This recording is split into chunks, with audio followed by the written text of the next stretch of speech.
मकर संक्रांति का पर्व नजदीक आ रहा है और ऐसे में पतंगबाजी करने वाले लोगों का शौक परवान चढ़ रहा है। लेकिन ये पतंगबाजी कैसे लोगों की जान ले रही है, इस खास रिपोर्ट में आपको दिखाते हैं।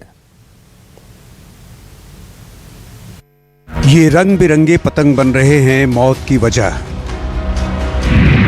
थोड़े से मनोरंजन के लिए लोगों की जा रही जान। क्यों नहीं लग पा रहा चाइनीज मांझों पर लगाम?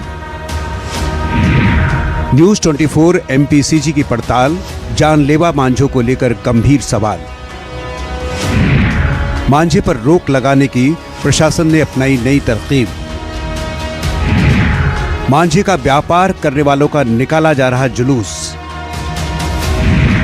किसी की कट रही नाक तो किसी का कट रहा गला। बचपन के दिनों में आपने पतंग उड़ाने का आनंद जरूर लिया होगा, लेकिन आज के वक्त में यह पतंगबाजी जानलेवा बन चुकी है। पतंगबाजी करने वाले अधिकतर लोगों को शायद ये नहीं मालूम कि आसमान में दिखने वाले इन रंग बिरंगे पतंगों के मांझे से उलझकर लोगों की मौत हो रही है। हालात इतने गंभीर हो गए हैं कि सरकार को इस पर प्रतिबंध लगाना पड़ा। बावजूद इसके चाइनीज मांझों की बिक्री बाजार में थम नहीं रही है। पिछले 1 महीने में मांझे से कई लोग घायल हो चुके और कुछ की मौत भी हो चुकी है। बीते सप्ताह ही 8वीं में पढ़ने वाले 16 साल के रामकिशन की गला कटने से मौत हो गई। वहीं हाल के दिनों में बीजेपी नेता विष्णु पोरवाल की भी मांझे से नाक कट गई थी। अब इन मांझों पर लगाम लगाने के लिए पुलिस ने एक नया पैंतरा निकाला है। पुलिस पहले तो मांझे का व्यापार करने वाले आरोपियों की धरपकड़ कर रही है। इसके बाद पूरे शहर में उनका जुलूस निकाला जा रहा है। ये साफ संदेश दिया जा रहा है कि अगर लोगों की जान से खिलवाड़ किया तो खैर नहीं। पिछले 1 महीने में मांझे से कई लोग घायल हुए और मौत भी हो गई। उज्जैन 8 दिसंबर 0 पॉइंट ब्रिज पर राहगीर के गले में मांझा फंसा और गला कट गया। उज्जैन 9 दिसंबर 8 साल का बच्चा मांझा निकालते वक्त हाई टेंशन लाइन से घायल हो गया। इंदौर नवंबर में 16 साल के रामकिशन की गला कटने से मौत हो गई।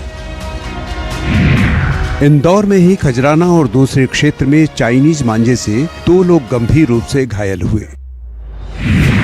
चाइनीज मांझा पशु पक्षियों के लिए भी बेहद खतरा बना हुआ है। इधर मांझे पर लगाम न लगा पाने की वजह न्यूज 24 मध्य प्रदेश छत्तीसगढ़ की टीम निकली। एक बड़ा सवाल कि चाइनीज मांझे की एंट्री राज्य में कैसे हो जाती है। इसके जवाब के लिए हमने पुलिस अधिकारी से बातचीत और पड़ताल की। 2 आरोपियों से करीब 47 इसकी रील जब्त की गई थी और उसके पश्चात उसको बैक ट्रैक करते हुए जिसके माध्यम से ये प्राप्त किया गया, उन सभी को भी गिरफ्तार किया गया। इससे 2 मेजर माध्यम हम लोगों को समझ में आया है, एक ऑनलाइन डिलीवरी का और एक बाहर के शहरों से डिलीवरी का, और तीसरा जो पिछले सालों की इनके पास बची हुई चाइना रीलें होंगी। तो हम उसके लिए लगातार प्रयासरत हैं। हम जनता को भी अवेयर कर रहे हैं और इसमें नाबालिगों के लिए भी अब हमने जो नाबालिग बच्चे इनके माध्यम से पतंग उड़ाते हुए पाए जाएंगे तो उनके माता पिता को भी थाने पर तलब किया जा रहा है, जुर्माना लगाया जा रहा है और उनके खिलाफ कार्रवाई की जा रही है। हेलमेट पहनकर अपने वाहनों को चलाएं, अपने बच्चों को इसके बारे में जागरूक करें। ये घटना किसी के साथ भी हो सकती है, हमारे परिवार में भी किसी के साथ हो सकती है। इसलिए जरूरी है कि हम खुद इस तरह की घटना का माध्यम ना बने। पतंग उड़ाना एक हमारे यहाँ संस्कृति का हिस्सा है, लेकिन उसको जो सादा धागा होता है उसके माध्यम से भी उड़ाया जाता है और किसी भी प्रकार की पतंग की जीत के लिए इस तरह के साधनों को उपयोग करना सर्वथा वर्जित है। चाइनीज मांझों पर लगाम लगाने की कड़ी में पुलिस ने उज्जैन में करीब 47 रील चाइनीज मांझा बरामद किया और 5 आरोपियों को गिरफ्तार किया। इसके बाद इनका जुलूस निकाला गया। अवैध व्यापार करने वालों को साफ संदेश दिया गया कि अगर लोगों की जान के साथ खिलवाड़ किया तो अंजाम यही होगा। जरा सी मस्ती और मनोरंजन के लिए लोगों की जान के साथ खिलवाड़ करना संगीन अपराध है। चाइनीज मांझे पर रोक लगाने की लगातार कोशिश भी हो रही है, लेकिन कुछ लोग चंद पैसों की लालच के लिए हमारी और आपकी जिंदगी के साथ खिलवाड़ कर रहे हैं। ऐसे में हमें भी अपनी जिम्मेदारी निभानी होगी और चाइनीज मांझे की खरीदारी से हमें बचना होगा। इसके साथ ही अवैध व्यापार करने वाले लोगों की जानकारी भी हमें प्रशासन तक पहुंचानी होगी। राज्य में लगातार चाइनीज मांझों से मौत बेहद चिंता का विषय है। ऐसे में इस गंभीर समस्या से निपटने के लिए जन भागीदारी और जागरूकता बेहद जरूरी है और इसके लिए हम सभी को पहल करनी होगी। न्यूज़ 24 MPCG के लिए उज्जैन से अजय नीमा की रिपोर्ट।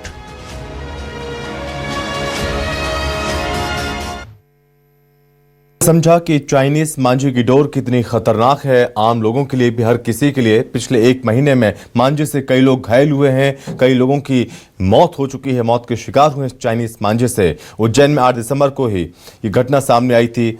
तो ये रंग बिरंगी पतंग तो ठीक है, लेकिन इसके साथ जो उपयोग किया जा रहा है चाइनीज मांझे का, वो कितनी खतरनाक है, कितनी जानलेवा साबित हो रही है, ये हर किसी को समझना चाहिए। प्रतिबंध है, कई राज्यों में इस पर बैन लगाया गया, बावजूद इसके धड़ल्ले से चाइनीज मांझा बिक रहा है। और हर साल 14-15 जनवरी को मकर संक्रांति का पर्व मनाया जाता है। इस दिन पतंग उड़ाने की परंपरा है। आसमान पर उड़ती रंग बिरंगी पतंगें जहां खुशियां देती हैं, वहीं इस पतंग की डोर किसी की मौत की वजह भी बन जाती है। हर साल मकर संक्रांति के आसपास चाइनीज मांझे से मौत की घटनाएं सामने आती हैं। प्रशासन की सख्ती के बावजूद प्रतिबंधित चाइनीज मांझे का इस्तेमाल जारी है। और इस बीच अब तक कितनी घटनाएं सामने आ चुकी हैं, किस तरह से प्रयास प्रशासन की ओर से किए जा रहे हैं, तमाम चीजें जानने समझने की कोशिश करेंगे। उज्जैन से अजय नीमा हमारे साथ जुड़ रहे हैं और साथ ही इंदौर से सहयोगी चंकी वाजपेयी हमारे साथ जुड़ रहे हैं। तो चंकी, सबसे पहले मैं आपके पास आ रहा हूं। इंदौर में अगर बात करें, चाइनीज मांझे को लेकर प्रतिबंध है, बैन लगा हुआ है, उसके बाद भी चाइनीज मांझा लोगों की जान ले रहा है, लोगों को घायल कर रहा है। किस तरह से प्रशासन की सख्ती है, सख्ती होने के बाद भी ये असर कितना बेअसर साबित हो रहा है? देखिए, अगर हम इंदौर की बात करते हैं, इंदौर के नगर छाता है, वहां पर सबसे पहले 16 साल के युवक जो नाबालिग बच्चा था, वो अपने दोस्तों के साथ घूमने गया था, उसकी मौत हो गई थी। और उसकी मौत के बाद में पूरे मामले में पुलिस ने और प्रशासन ने सख्ती दिखाते हुए तमाम स्थानों पर कार्रवाई, करीबन 2 लाख से ज्यादा का जो है कि चाइनीज मांझा जब्त किया गया है और 20 कार्रवाइयां की गई है, जिसमें से 2 दर्जन से ज्यादा लोगों पर प्रतिबंधात्मक कार्रवाई की है। प्रशासन और पुलिस का साफ तौर पर कहना है, अगर चाइनीज मांझा बाजार में बेचा जाएगा तो उसको बख्शा नहीं जाएगा। साथ ही जिला पदक तक की बड़ी कार्रवाइयां इसमें की गई है, जिसमें 5 लोगों को चाइनीज मांझा बेचने लेकर जिला बदर की कार्रवाइयां सुनिश्चित की गई है। मेरे हाथ में आप देख रहे हैं चाइनीज मांझे एक डोर का एक ये गट्टा है, जो कि इसमें धागन बंधी हुई है, लेकिन ये चाइनीज नहीं है, ये एक नॉर्मल धागा है। इसी को जो है कि बेचने की अनुमति शासन द्वारा, प्रशासन द्वारा दी गई, क्योंकि ये नॉर्मल तरीके से टूट जाता। हम जो दुकान संचालक उनसे बात करते हैं कि किस तरीके से वो टूटता है, हम वो भी दिखाते हैं आपको। किस तरीके से रहता है ये, किस तरीके का धागा, ये थोड़ा सा चाइनीज धागा नहीं रहता है, कच्चा धागा रहता है, ये इधर टूट जाता है। तो चाइनीज धागा क्या है, टूटता नहीं है। वो जो अपने पुराने बुजुर्ग लोग जो प्रवृत्ति बना गए थे, तो एक समय बाद जो नॉर्मल धागा रहता है वो सड़ के गल के खत्म हो जाता है। चाइनीज धागे से आदमी को बहुत नुकसान है, वो नहीं बेचना चाहिए। अपना त्योहार है उसको बड़ी अच्छी तरीके से मनाना चाहिए। ये हमारे राकेश जी भी, ये भी आपको लगन बहुत बेकार देती है, गले कट रहे, आदमी मर रहा है, गले को क्या हो रहा है, चाइनीज लगन नाम आपसे ये आप देख सकते हैं किस तरीके से टूटता है ये चाइनीज धागा। बता दे एक बार और, आप देख लें कि चाइनीज धागा जो होता है वो टूटता नहीं है, और जो नॉर्मल धागा होता है वो किस तरीके से टूटता है, ये प्रैक्टिकल हो जाता है। ये दो हिस्से आप देख रहे हैं, 2 हिस्सा आसानी से 2 हिस्से हो जाते हैं, ताकि यदि किसी को लपेटता है पाँव में, गले में या कई स्थानों पर अगर लपेटते हैं तो वह आसानी से टूट जाता है, जिसके कारण लोगों को इसका घातक असर देखने को नहीं मिलता। लेकिन जो चाइनीज धागा होता है वह लगातार खिंचावट होती है उसमें, और वह एक ब्लेड का जो बारीक ब्लेड होती है उसका काम कर जाता है, और इसी के कारण ये हादसों की घटनाएं होती है और इसी के कारण वो 16 साल के बच्चे की तेजाजी नगर में मौत हुई थी। ठीक और है। उसके बाद से प्रशासन ने यहाँ पर कार्रवाइयां तेज की और जो भी दुकान संचालक है या फिर हम कहें पतंग बेचने वाले, उन लोगों के फोटो ऑनलाइन रूप से अपडेट किए जा रहे हैं कि यह पतंग बेच रहे हैं या ये जी इंदौर का व्यापार कर रहे हैं। सबसे ज्यादा जो व्यापार इंदौर में होता है, ये जो माउती हमारा क्षेत्र है, छावनी बाजार है, यहाँ हाँ। पर पतंग का व्यापार काफी मात्रा में होता है। यहाँ पर व्यापारी पतंग थोक रूप में भी बेचते हैं। इंदौर में जब पुलिस ने जांच पड़ताल की तो पता ठीक चला है, जो चंकी। दिल्ली का चांदनी चौक है, वहां से चाइनीज डोर आ रही थी। अब उसकी जो है कि बड़े व्यापारियों की छानबीन की जा रही है। ठीक है चंकी, मैं आपके पास लौटूंगा। उज्जैन का रुख करेंगे। अजय हमारे साथ जुड़े हुए हैं।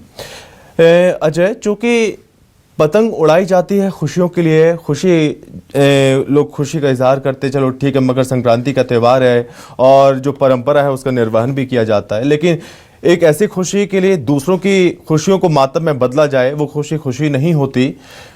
हर साल अपील की जाती है लेकिन अपील बेअसर साबित होती है। उज्जैन में किस तरह से ये चीज खतरनाक हो रही है, प्रशासन किस तरह से सख्ती बरत रहा है चाइनीज मांझे को लेकर उज्जैन में?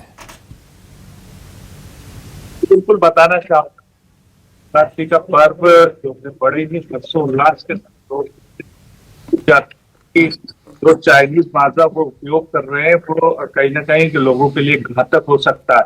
इस बावजूद भी वो लोग जो है चाइनीज मांझा लाते हैं और उपयोग करते हैं। इसको लेकर जो है कई हादसे उज्जैन में देखने को मिले। पिछले वर्ष भी एक जो बालिका है वो 0 पॉइंट ब्रिज से गुजर रही थी। उस दौरान जो है उसका गला कटने से उसकी दुखद मृत्यु हो गई। उसके बाद भी अभी हाल ही में कई घटनाएं सामने आई। पूर्व में एक भाजपा नेता की नाक कटने का मामला भी सामने आया था। ऐसे कई हादसे उज्जैन में होते हुए दिखाई दिए। उसके बाद एसपी प्रदीप शर्मा लगातार इस मामले को लेकर जो है मुस्तैद है, उनकी टीम मुस्तैद है। लगातार जो चाइनीज मांझा बेचने का जो सिलसिला था उसे कहीं ना कहीं रोक लगाने में पुलिस लगी हुई है, क्योंकि जो बेगमबाग क्षेत्र में पतंगबाजी और डोर बेची जाती है, उन डोर के जो है दुकानदारों को लगातार पुलिस जी बिल्कुल, थोड़े से मनोरंजन के लिए ये चाइनीज मांझा किस तरह से लोगों की जान ले रहा है, लोगों को घायल कर रहा है, इसको लेकर सख्ती जरूर होनी चाहिए। और बैन है उसके बावजूद भी अगर ये चीजें बिक रही हैं तो उन पर भी कार्रवाई जरूर होनी चाहिए। अजय, बहुत धन्यवाद आपका, और चंकी आपका भी बहुत धन्यवाद तमाम जानकारी के लिए।